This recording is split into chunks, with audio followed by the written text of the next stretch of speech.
After Britain abolished slavery in 1834, many Africans still continued it. In Nigeria, for instance, especially in Lagos, monarchs like King Kosoko and slave merchants like Madam Tinubu continued selling their fellow Africans into slavery. And don't forget Efusheto Aniwura of Ibadan. It took Britain's use of force before that dark business could be ended. Now today, many Africans like to use this unpalatable part of our history to argue that we Africans have always been our own problems, never the white man.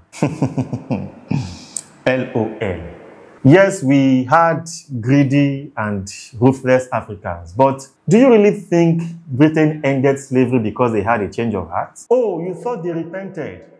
They heard the gospel and gave their life to Christ and then decided remorsefully to stop treating their fellow human beings as superior pets. Don't be funny.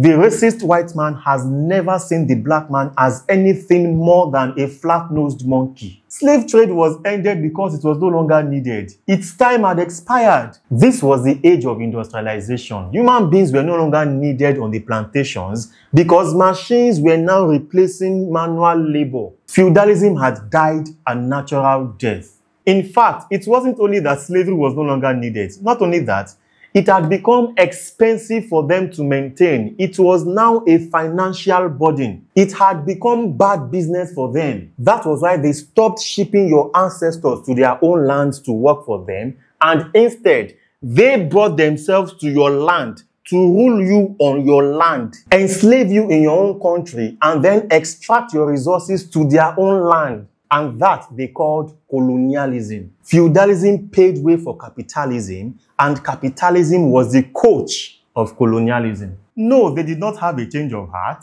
In fact, they did it in a worse way. They used force to stop the African merchants who were still selling slaves, not because they had now become humanitarians, not because they had now started seeing Africans as human beings. No, it was because it was spoiling business for them.